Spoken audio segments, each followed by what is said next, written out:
आज के इस वीडियो में आप सभी लोगों का स्वागत है और मैं हूं अमित फ्रॉम द एस्पिरेशन।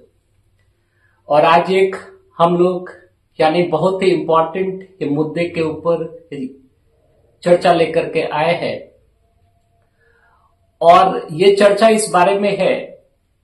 कि आखिर हमारे देश की जो ये फॉरेन पॉलिसी है वो कहीं वो डिसएरेड तो नहीं हो गई है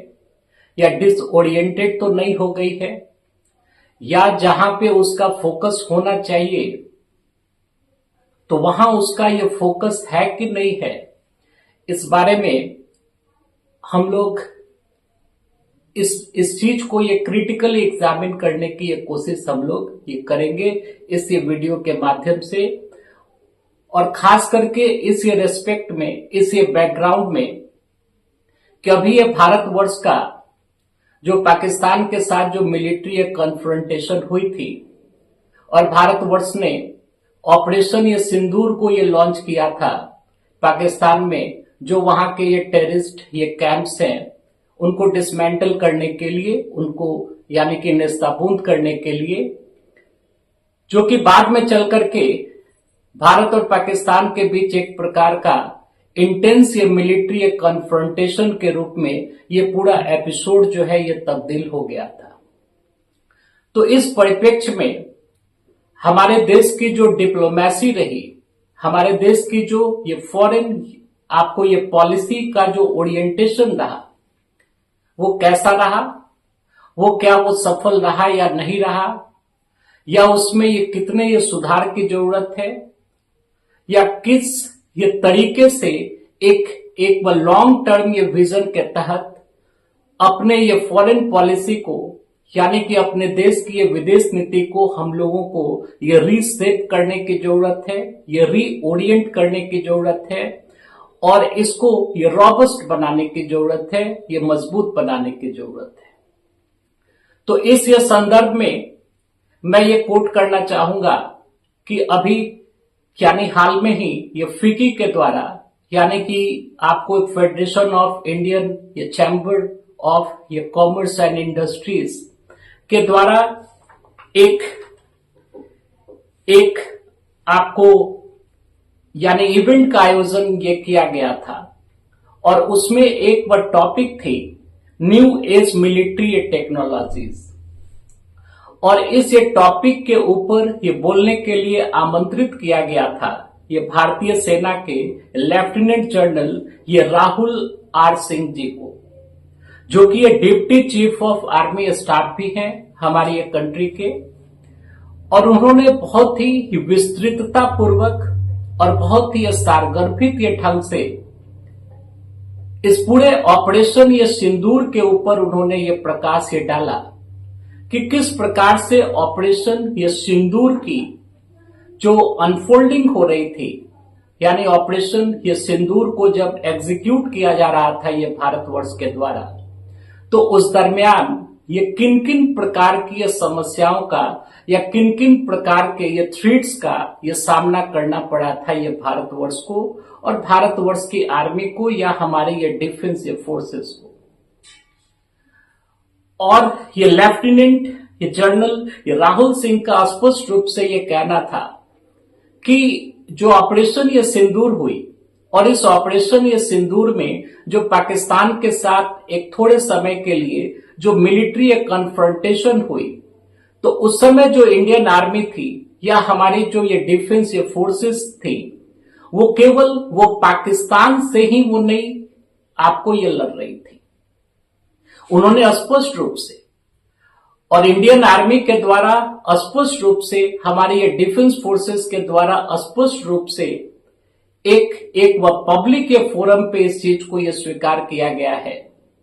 कि ये जो ऑपरेशन ये सिंदूर के दरमियान जो पाकिस्तान के साथ जो ये टसल हुई, इस ये टसल में पाकिस्तान जो है वो एक वह फ्रंट फेस का वो काम कर रहा था और उसके ये पीछे से ये कम ये दो देश ऐसे थे जो कि बहुत ही एक्टिवली उसको ये सपोर्ट कर रहे थे। और जिसमें कि आपको ये चाइना जो है ये सबसे ये प्रमुख ये कंट्री थी जो कि यानी कि बिहाइंड द सीन, यानी कि ये सीन के ये पीछे से वो पाकिस्तान को हर एक तरीके से वो डिप्लोमेटिकली, मिलिट्रीली, इंटेलिजेंस शेयरिंग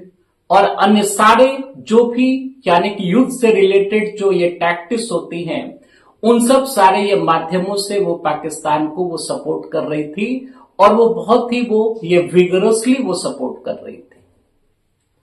तो और दूसरा एक कंट्री था ये तुर्की। हालांकि ये तुर्की जो है उसका ये सपोर्ट जो है वो चाइना की तुलना में थोड़ा वो सीमित था, लेकिन हम लोग जानते हैं कि ये आपको ये तुर्की जो देश है उसके पास जो ये ड्रोन टेक्नोलॉजी है उसमें उन लोगों को थोड़ा ये महारत हासिल है।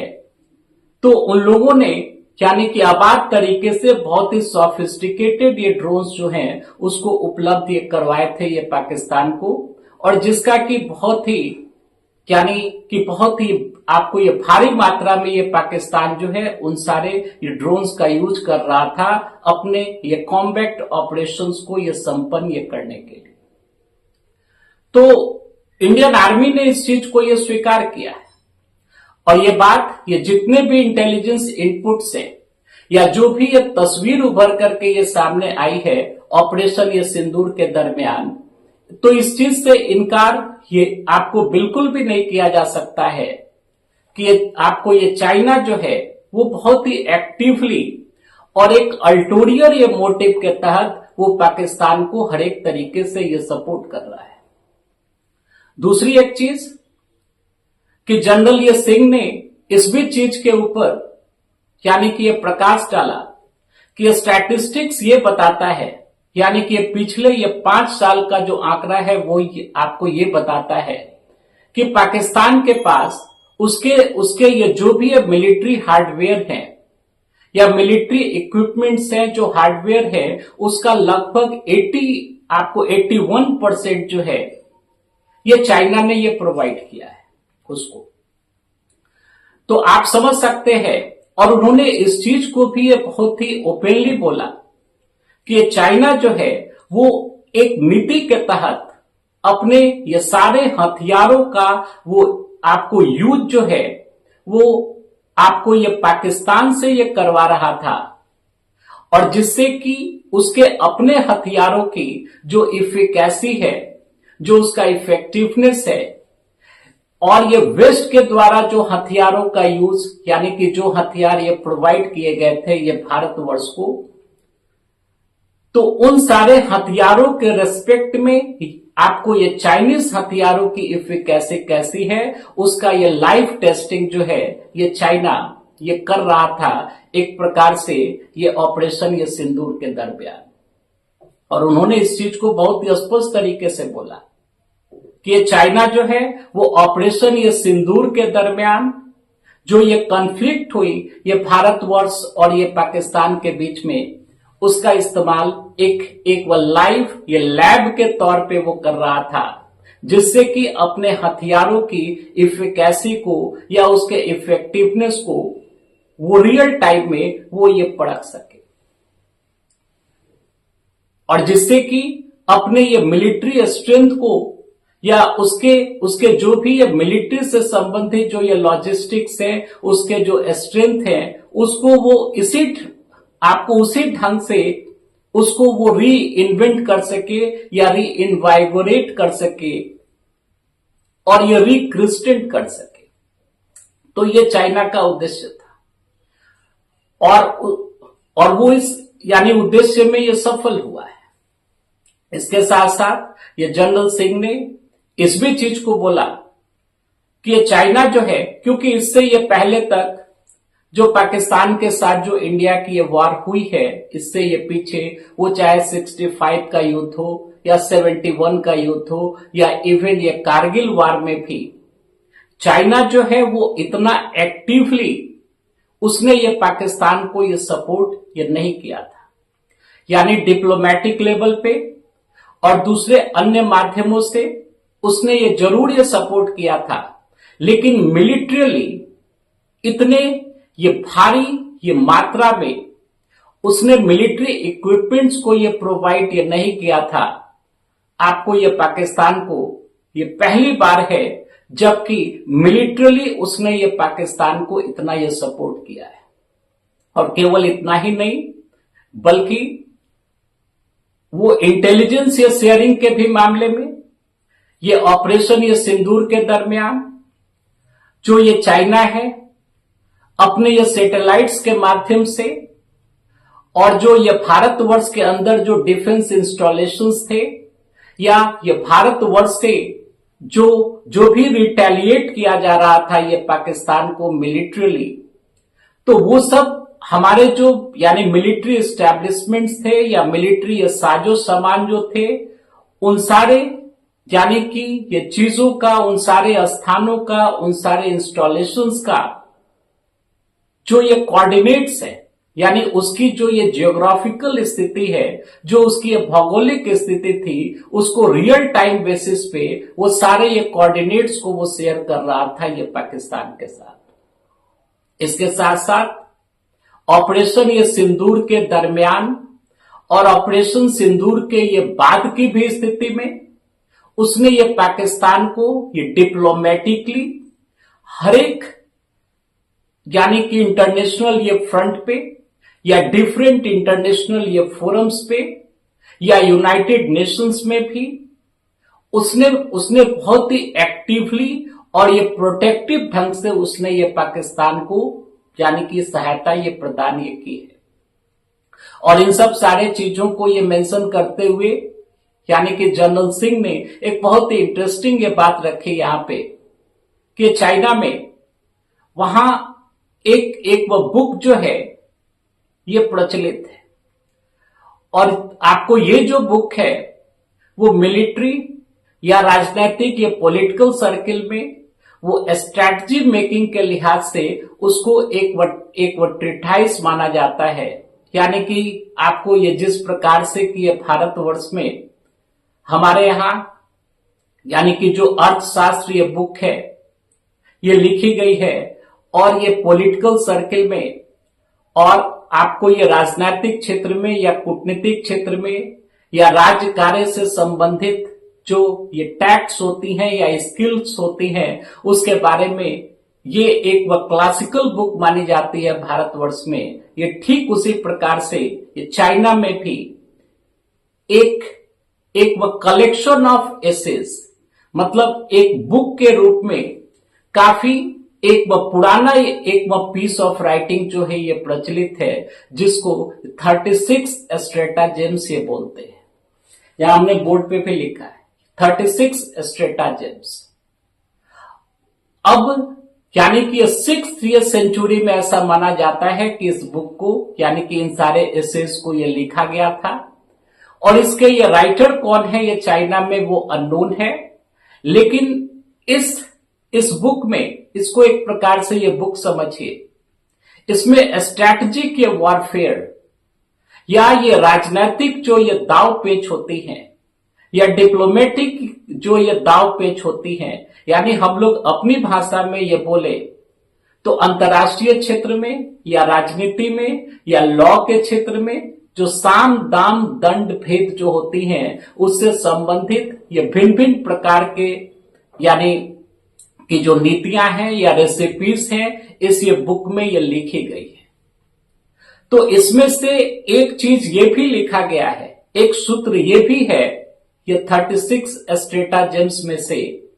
एक स्ट्रेटाजेम यानी एक सूत्र ये भी है कि उसमें ये लिखा गया है कि ऑलवेज ये try to kill your opponents by a borrowed knife. यानी हमेशा यानी कि आपको उधार ली गई ये चाकू के द्वारा ही अपने ओपोनेंट्स को ये मारना चाहिए, ये नीति बोलती है। तो यानी कि जनरल ये सिंह ने इसके ऊपर यानी विस्तृत ढंग से ये प्रकाश डालते हुए उन्होंने इस चीज को बोला कि ऐसा लगता है और अब ये बात ये विदित है कि चाइना ने यानी कि भारतवर्ष के अगेंस्ट में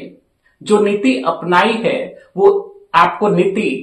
इसी ये सूत्र से ये प्रेरित है कि ये भारतवर्ष के साथ ये डायरेक्ट ये कन्फ्रंटेशन की स्थिति से बचना है और जो भारतवर्ष का ये दुश्मन है उसका इस्तेमाल करके, यानी कि पाकिस्तान का इस्तेमाल करके और ये भारतवर्ष को नुकसान पहुंचाने की ये कोशिश ये करनी है। तो ये जो है, ये जो नीति है चाइना की, ये बहुत टाइम से ये ऑब्वियस है, लेकिन यानी कि आपको ये पहले के टाइम में वो ये पर्दे के ये पीछे से इस काम को करता था, थोड़ा ये छुप छुपा करके इस काम को करता था, लेकिन ऑपरेशन ये सिंदूर के दरमियान अब ये बात बिल्कुल ये क्रिस्टली ये क्लियर हो गई कि अब वो ये खुलेआम इस काम को ये कर रहा है। तो अब यहां पे ये सवाल उठता है कि हमारे जो ये आपको यानी नेशनल इंटरेस्ट है, हमारे जो राष्ट्रीय हित है, उसको सुरक्षित और संरक्षित ये रखने के लिए जो हमारे देश की ये विदेश नीति है वो किस प्रकार से रिक्रिस्टेंट होनी चाहिए थी और किस प्रकार से रीओरिएंटेड होनी चाहिए थी। यानी कि बहुत ये पहले के ही टाइम में इस चीज को ये सेंस कर लेना चाहिए था कि ये चाइना जो है वो इतने यानी कि ओपन तौर पे वो पाकिस्तान के साथ वो खुल करके आ जाएगा। यानी कि ये उस समय हमारी जो ये डिप्लोमेसी है, हमारा जो यानी हमारे देश की जो ये कूटनीति को ये संचालित करने वाले जो भी ये जिम्मेवार ऑफिशियल्स हैं या राजनेता हैं, उनको ये बात ये पहले ही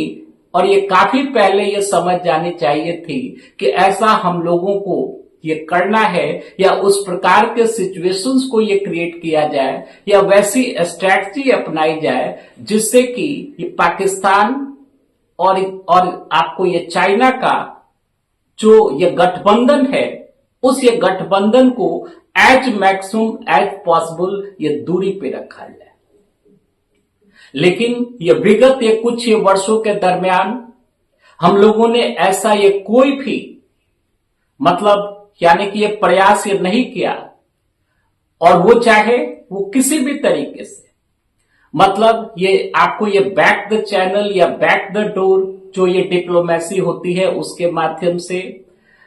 और या हमारे जो इकोनॉमिक हमारे पास जो इंस्ट्रूमेंट्स हैं उनके माध्यम से, क्योंकि ये बात ये भूलनी नहीं चाहिए कि ये भारतवर्ष जो है ये चाइना का एक बहुत बड़ा ये ट्रेडिंग ये पार्टनर है,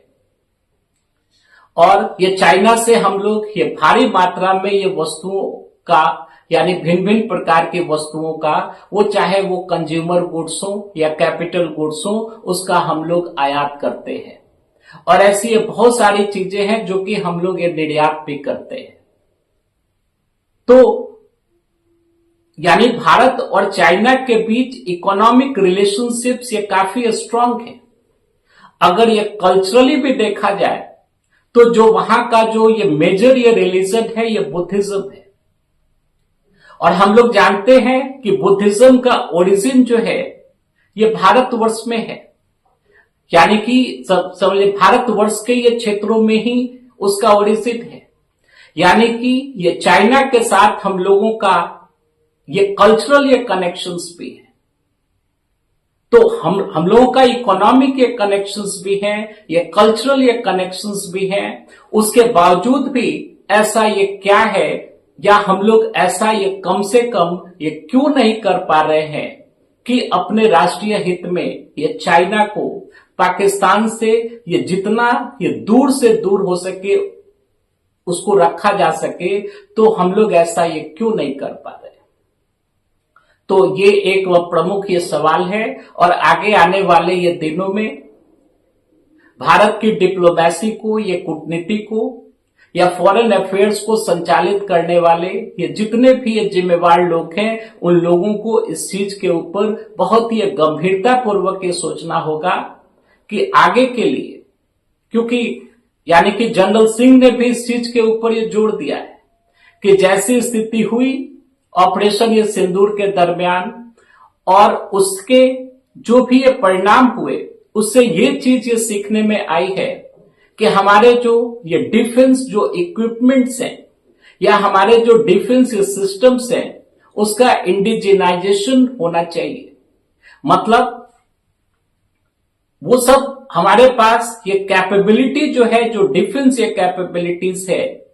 वो ऐसी होनी चाहिए जिसके के ऊपर हमारे देश का ये नियंत्रण हो और हम लोग उसको ये डोमिनेंटली यानी कि यूज कर सके। और इसके साथ साथ उन्होंने इस भी चीज के ऊपर ये जोर दिया कि एक बहुत ही रॉबस्ट यानी कि आपको एयर डिफेंस सिस्टम की ये जरूरत है,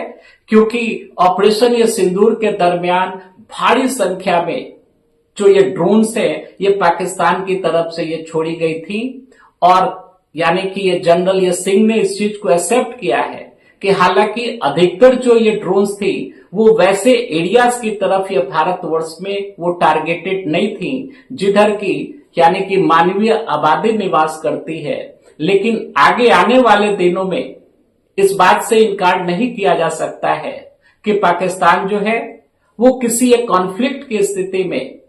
वो भारतवर्ष की यानी आबादी वाले यानी कि जिधर ये सिविलियन लोग रहते हैं उधर की तरफ भी ये टारगेट करके वो इन सब सारे ये ड्रोन्स का और हथियार का इस्तेमाल कर सकता है। तो वैसी स्थिति में हमारा जो एयर डिफेंस ये सिस्टम है ये काफी मजबूत रहना चाहिए।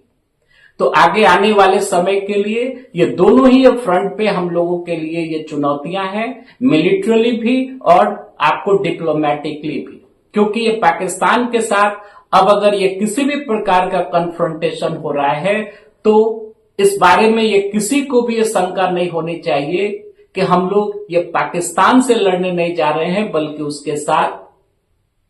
ये चाइना के साथ हम लोग ये लड़ने जा रहे हैं। यानी कि चाइना जो है वो एक्टिवली वो सपोर्ट करेगा ही करेगा ये पाकिस्तान को। तो आशा है आपको ये वीडियो, ये एनालिसिस, ये विश्लेषण ये पसंद आया होगा। और आज के वीडियो में इतना ही, और आशा है कि हम लोग अगले दिन एक और ये नए इशू के ऊपर ये वीडियो लेकर के आपके सामने फिर से ये प्रस्तुत हो सके। और तब तक के लिए आप सभी लोगों को बहुत बहुत ये धन्यवाद। और अगर ये वीडियो अच्छा लगे तो आप ये लाइक, शेयर और सब्सक्राइब करें। धन्यवाद।